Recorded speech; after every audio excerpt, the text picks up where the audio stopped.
अस्सलाम वालेकुम, मैं हूं इमरान आजम और आप देख रहे हैं मेरा यूट्यूब चैनल इमरान आजम व्यूज। नाज़रीन, वही हुआ जिसका डर था। भारत ने एक बार फिर फॉल्स फ्लैग ऑपरेशन को बुनियाद बनाकर पाकिस्तान के खिलाफ एक महाज जंग गर्म कर दिया है। सख्त तरीन जो है इक़दाम किए गए हैं। आला सतह इजलास हुआ न्यू दिल्ली में, और उसमें जहां सफारती सतह पर पाकिस्तान के खिलाफ सख्त इक़दाम किए गए हैं, बेबुनियाद इक़दाम, बिला जवाज़ इक़दाम, वहीं आबी जारियत का भी रास्ता इख्तियार किया गया है। भारत ने इस आला सतह इजलास में क्या फैसले किए वो आपके सामने रखूंगा। उसके बाद ये बताऊंगा कि पाकिस्तान अब इस पे क्या करने जा रहा है और आइंदा 24 से 48 घंटे किस कदर अहम है, क्यों हाई अलर्ट है और क्या हो सकता है। तो पहला फैसला आज जो नरेंद्र मोदी जो वज़ीर आज़म भारत के हैं, वो सऊदी अरब का दौरा मुसर करके आए थे। उनकी ज़ेर सदारत इजलास में जो हुआ कि पाकिस्तान के साथ भारत ने फौरी तौर पर 1960 का सिंध ताश माहिदा मुअत्तल कर दिया है।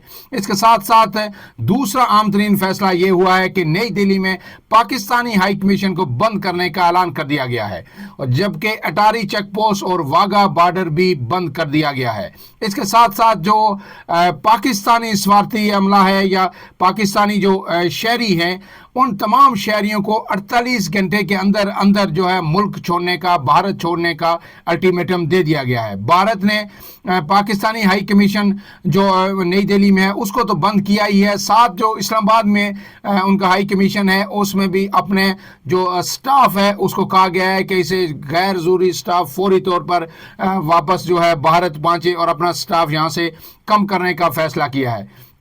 इसके साथ साथ पाकिस्तानियों को जारी किए गए तमाम वीज़े भी फौरी मनसूख करने का ऐलान किया गया है भारत की जानिब से, और ये भारतीय दफ्तर खारजा और सेक्रेटरी खारजा की जानिब से कहा गया है कि अब पाकिस्तानियों को किसी किस्म के कोई वीज़े नहीं दिए जाएंगे। ये तमाम सूरत हाल अब हो चुकी है जो भारत ने आम तरीन फैसले किए हैं। इसमें सिंध ताश माहिदा भी बड़ा ही आम है, और वो आबी जारियत है। वो पाकिस्तान को मजबूर करना चाहता है पाकिस्तान का पानी रोक के भारत। सिंध ताश माहिदा आपको पता है कि 1960 में हुआ, वर्ल्ड बैंक इसका जामिन है, और इसमें जो दरिया सतलज, रावी और ब्यास, ये 3 दरिया हैं जिन पर भारत का हक तस्लीम किया गया था, जबकि दरिया सिंध, झेलम और चनाब का पानी पाकिस्तान के हिस्से में आया था। लेकिन इसमें एक चीज़ तय हुई थी कि जनाब कोई भी इन जो दरिया हैं इन पर डैम नहीं बनाएगा और पानी ज़ख़ीरा नहीं कर सकेगा, लेकिन रन ऑफ द रिवर जो है आप इससे बिजली पैदा कर सकते हैं और इन दरियाओं का पानी जो है इस्तेमाल कर सकते हैं, लेकिन आप इन पानी का बहाव कम नहीं कर सकते, ऐसा कोई ज़ख़ीरा नहीं बना सकते। भारत तवील अरसे से इस कोशिश में था कि किसी तरह सिंध ताश माहिदे की वायलेशन करे, लेकिन अब जो उसको एक फॉल्स फ्लैग ऑपरेशन को बुनियाद बना के उसने ये इक़दाम उठाया है और इसको फौरी तौर पर मुअत्तल कर दिया है। ये माहिदा ख़त्म करना भारत के बस में नहीं है, क्योंकि वर्ल्ड बैंक इसका ज़ामिन है, और अगर ये ख़त्म होगा तो फिर भारत के लिए भी बहुत मुश्किलात होंगी। लेकिन इसके साथ साथ भारत ने दीगर इक़दाम कर दिए हैं। अब इसके बाद ये कहा जा रहा है, जिस तरह के बयानात भारत से आ रहे हैं, जिस तरह का प्रोपेगेंडा जो है इस पुलवामा अटैक के फौरी बाद आपको पता है कि शुरू हो गया था तमाम रॉ स्पॉन्सर्ड ट्विटर अकाउंट्स पे, सोशल मीडिया अकाउंट्स पे, उनके मीडिया पे, कि जनाब ये पाकिस्तान ने किया, बगैर किसी इल्ज़ाम के जो ठोस शवाहिद के इल्ज़ाम बार बार ये लगाया जा रहा है, और नॉन स्टॉप यानी भारतीय मीडिया यही राग अलाप रहा है। अब इस सारे सूरत हाल और इसके जवाब बना के जो इक़दाम किए गए हैं, इसको मद्देनज़र रखते हुए जो है वज़ीर आज़म ने फौरी तौर पर जो है आज कौमी सलामती कमेटी का अहम इजलास तलब किया है। आर्मी चीफ समेत तमाम सियासी क़यादत जो है और अस्करी हुकाम अहम उसमें शरीक होंगे, और उसमें भारत के इन इक़दाम का तफसीली तौर पर जायज़ा लिया जाएगा, और फिर अपना पाकिस्तान अपने अहम फैसले करेगा और भारत को उसका मुंह तोड़ जवाब दिया जाएगा। यहाँ जब हमारी मुख्तलिफ ज़राए से बात हुई, सिक्योरिटी ज़राए से भी हुई और जो है हुकूमती ज़राए से भी हुई, तो उनका ये कहना था कि भारत कोई इसमें शक नहीं है कि कोई भी मुहिम जुई कर सकता है, क्योंकि जिस तरह का सिक्योरिटी लैप्स हुआ, 8 लाख जो सिक्योरिटी फोर्सेस के एहलकार वहाँ पे भारत में मौजूद हैं। भारत खुद ये कह रहा है कि जनाब थ्रेट्स थी, उसके बावजूद वो जो है इस अटैक को रोकने में नाकाम हुए मुसल्लह अफराद के। तो अब इस सुबकी को छुपाने के लिए, क्योंकि मकबूजा कश्मीर के अवाम पहली दफ़ा जो है 2019 के बाद वो उठ खड़े हुए हैं और वो नरेंद्र मोदी की हुकूमत से सवाल कर रहे हैं कि क्यों कश्मीरियों को निशाना बनाया जा रहा है, क्यों उन्हें टारगेट किया जा रहा है, और हर तरफ से जो कश्मीरियों को ये कहा जा रहा है कि शायद وہ ٹیررسٹ ہیں اور انہوں نے یہ اٹیک کیا ہے تو ان کو مورد الزام ٹھہرایا جا رہا ہے. اس کے خلاف آج وہ سراپا احتجاج ہیں اور مودی سرکار کے خلاف وہ ریاست کے اندر جو ہے سٹرائک ہوئی, شٹر ڈاؤن ہوا. جو تنظیمیں, سیاسی تنظیمیں تھی, سماجی تنظیمیں تھی, ٹریڈ یونینز تھی, وہ ساری آج مودی حکومت کے خلاف سری نگر میں سراپا احتجاج ہیں. ٹورسٹ وہ جو جہاں پہ تھے مقبوضہ کشمیر کے مختلف علاقوں میں, وہ تمام ٹورسٹ اب وہاں سے جا چکے ہیں اور نکل چکے ہیں. خصوصی جو ہے جو فلائٹس وہاں پہ سری نگر ایئرپورٹ سے چلائی گئی اور وہ تمام لوگ اب جو ہے سری نگر چھوڑ کے واپس جا رہے ہیں. تو یہ مودی حکومت کے لیے بڑا دھچکا ہے. مودی حکومت جو یہ دعوے کر رہی تھی کہ 2019 کے بعد آرٹیکل 370 اور 35A کے بعد بالکل مقبوضہ کشمیر میں حالات نارمل ہو گئے ہیں اور اب وہاں پہ کسی قسم کا کوئی تھریٹ نہیں ہے, اور وہ بڑے بڑے دعوے اور بلند و بانگ دعوے یہ کر رہے تھے کہ جناب اب تو بات آزاد کشمیر اور جی بی کی ہوگی.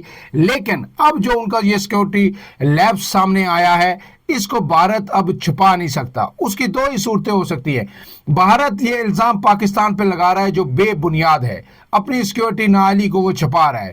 لیکن اگر وہ یہ الزام اگر فرض کیا کہ اس میں انہوں نے کہا ہے کہ جی ریزسٹنس جو فرنٹ ہے وہ اس میں نامی تنظیم اس میں انوالو ہے اور اس میں اس کو لشکر طیبہ کے ساتھ اس کے جو ہے جا کے تانے بانے ملتے ہیں, تو اگر فرض کیا اس کو ایک لمحے کے لیے اس کو مان بھی لیا جائے تو بھائی آپ کی 8 لاکھ سیکورٹی فورسز پھر وہاں پہ کیا کر رہی ہیں؟ آپ کے تو دعوے یہ تھے کہ جناب ہم نے جو ہے مقبوضہ کشمیر کے اندر جو تحریک آزادی ہے اس کو کچل دیا ہے.